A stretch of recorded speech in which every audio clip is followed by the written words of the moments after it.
Well, well, well. Good morning. Oh dear. The title for today is I'm tired of hearing how powerful they are. I was in another spiritual circle last night, and as we looked at the future, sharing what we thought might lie ahead in the next year, once again, I'm amazed how many people still think they are going to wreak havoc and bring untold misery to the earth. Every time we talk about how powerful evil is, we simultaneously indicate how weak we see ourselves. If we could only realize how very, very powerful we are, we could change the world in short order. Please wake up and fly. That's the blurb I just finished writing a little bit ago. And as I sit here and wait for 4:44 to arrive, I once again ponder the events of last night and the things that I heard people saying, and the dream that I had just prior to getting up this morning. In the dream, I was in a large amusement park, like Epcot, for example, at Disney World in Florida, where I've been many times. And the last show of the evening had just finished, and of course the park was getting ready to close, and all of the people filed off through the narrow passageways toward the one narrow passageway called the exit. It's not really all that narrow, but from my dream it was a very narrow opening, and all the people sort of came out of the big park and filed out into a single line. When I say single, it was many people across, but it was a narrow line compared to the multitude of people that were in the park. And I kept flying overhead, trying to get people to see that, hey, we can get to our car much faster if we'd fly. We don't have to wait in line and stay hooked to the ground. And I kept watching for, I don't know who I was watching for, but I was like, will you look up? Will you see? Will you see that you can fly too? Join me. Join me, please, so we can get to our car together where we're going together. We don't have to go separately. We don't have to wait in line behind everybody else. We can fly. We can change altitude. We don't have to keep our feet always on the ground. And that's not an argument not to be grounded. But it's an argument saying, hey, look, we can fly. We have powers and dimensions that we're not aware that we have. And at one point I was even demonstrating for people. I actually had a small audience of people out by the lake, and I actually flew out over the top of the lake with carrying packages. I says, even with all of the packages, we can still fly. Even with all of the things that you would think would weigh us down, we can still fly even with the packages. We can fly. You see, I've been having flying dreams since I was a kid. I don't get them every night. I don't even get them every week or every month. But I get them periodically throughout my life. There was times it seemed like I was getting them very often. I don't remember exactly the time frame in my life that was. But we can fly. And I've been able to fly. And I don't mean like Superman, faster than a speeding bullet. I mean like a helicopter, hovering over and even stopping in the air and looking down and seeing what's on the ground, looking, trying to get the people on the ground to look up. As I listened last night to people say how we need to stock up on food for when they stopped letting us buy food in the grocery stores, and when they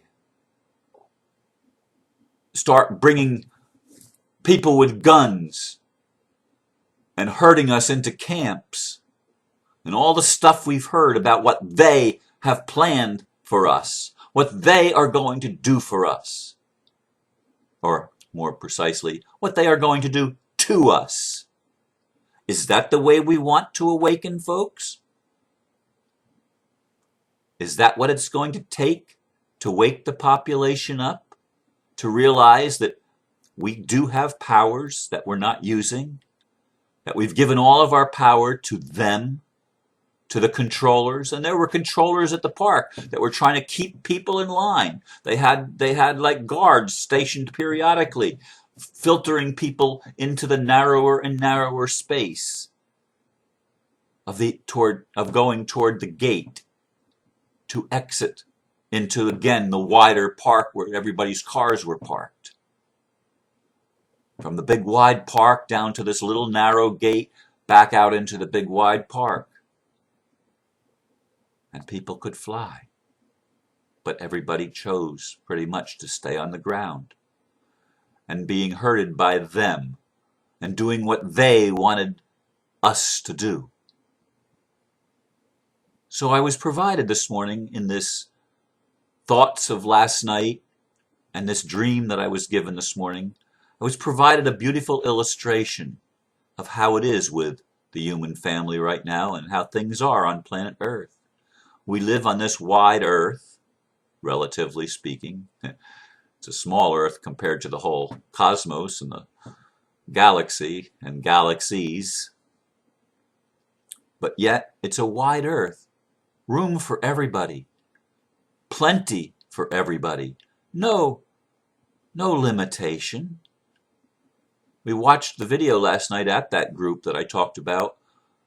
What was the title of it? It was about this family that chose for a year to not leave much of an impact on the world, and it was shown on mainstream news, and they had news reporters and stuff like that in the documentary about growing your own food, about turning the power off 6 months into it and living off the grid.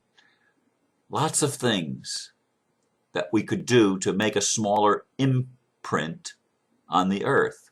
Well, I want to leave a powerful imprint on the earth, but a different kind of an imprint than what the unsustainable corporate controlling system has done to us. But I don't want to not leave an imprint. I want to leave an imprint on the planet and on the life, an imprint for good. I would like to see joy. I would like to see people flying.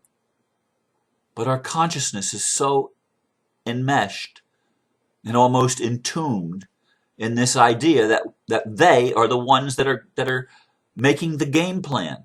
It's their plan, and we've got to march in line and follow where they tell us to go and do it their way. And we refuse to be free spirits. We refuse to be open-minded. We refuse because we want to hang on to our idea, Christians and others, that the devil is very, very powerful. And God has said that the devil was going to do this and this and this through his prophets who had open eyes and could see where mankind was going if mankind didn't wake up and start to fly. But we have the opportunity to actually wake up and start to fly. And let me turn around here. Oh, yes. Sprung another leak. No, I've got to patch that up when I'm finished. Anyway, the devil is subservient, if there is a devil. The devil is subservient to the Creator. That's in the Bible. But yet so many people that claim to be Bible believers don't believe that part, that Christ is all in all, and that God works everything after the counsel of God's own will. This is scripture that the Christian community in our world says they believe, or at least it's provided for them to look at and given the opportunity to believe, and yet many still walk on the ground and wait for what they or the devil is going to do, because the devil is the god of this world, and they have a real small creator and a real big police force called demons or whatever you want to call them, that keep us in line and are able to wreak havoc in our lives, and even people in my community. I mean, I'm talking about people that are, quote, spiritual people, are still waiting for the death camps, are still waiting for the concentration camps and martial law, and the shutting off of power, and rolling blackouts, and limited food supplies. They're still looking for all of these things that the conspiracy theorists on the alternative web, like Alex Jones and others, keep reminding us what they are going to do, what their plans are. What about your plans? They ask, what do you see yourself doing, Ron, in 2012 to help make the world better? But what came to my mind wasn't something to make the world better. My plan was to go visit all of my friends all over the world, especially in Europe, next year. I don't know how that's going to happen. And one of the people put their thumb out and says, no, I'm not going to hitchhike across the Atlantic Ocean. Thank you very much. I'm going to fly. I'm going to fly. And she says, no, I meant I wanted to go with you. I wanted to go with you.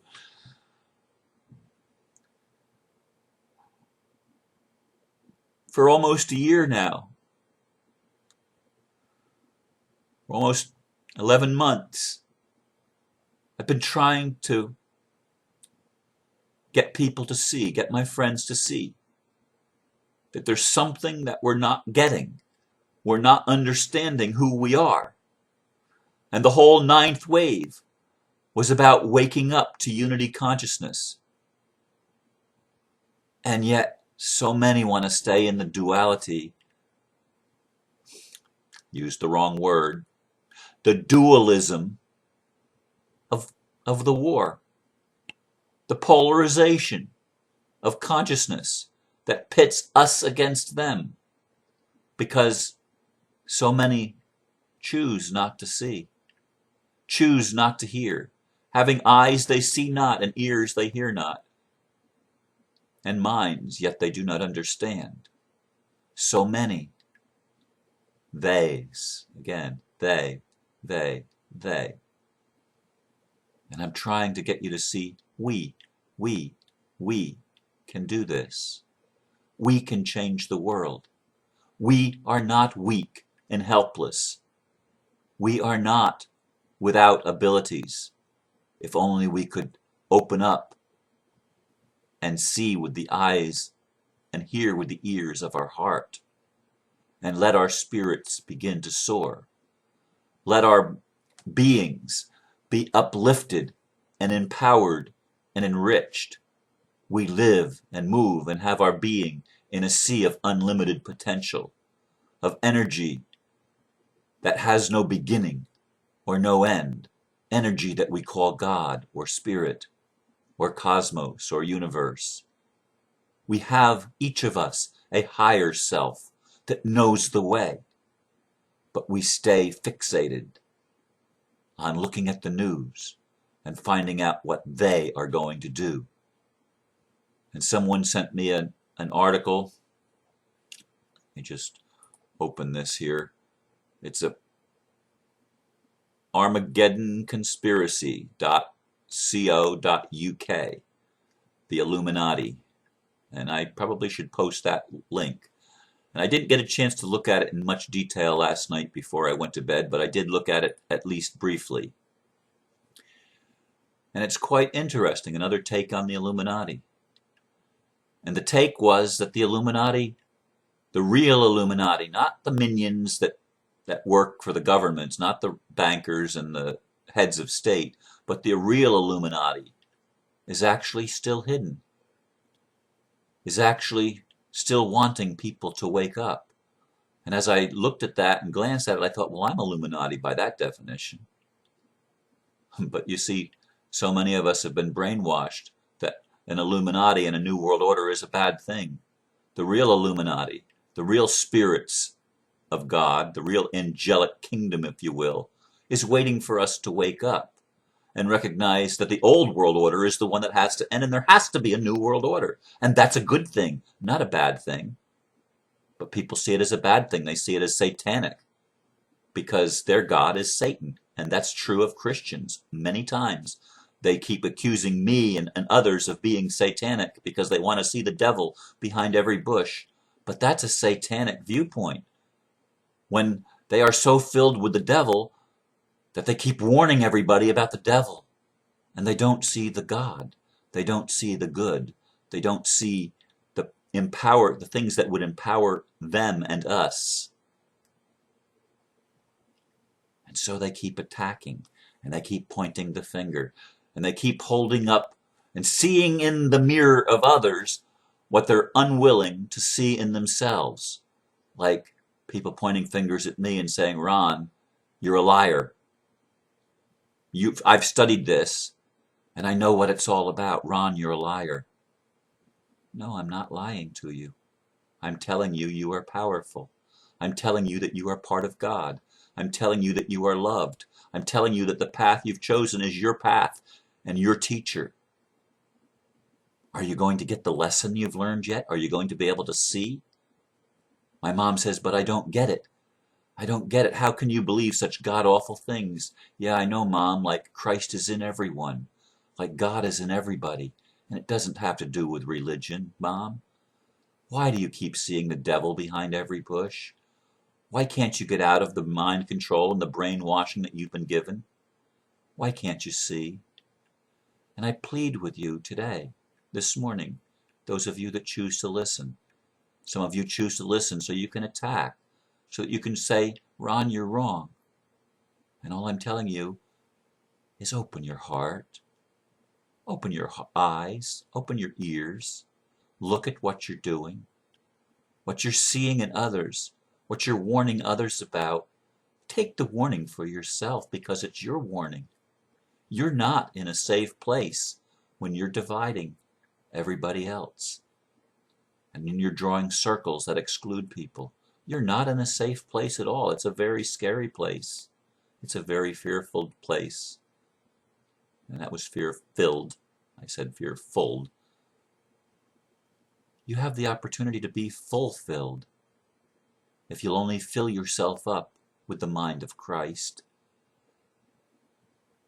If you'll only fill yourself up with your own divine being and listen to your higher self is trying to tell you, you can fly. You can fly. Can you hear your heart? Can you feel your spirit pulling you? Can you feel your future trying to raise you higher and higher so that you're not concerned about what they are going to do? They only have power that you give them. We, together, have the ability to change our world as quickly or as slowly as we choose. This is our window of opportunity. I thank you for listening. Namaste.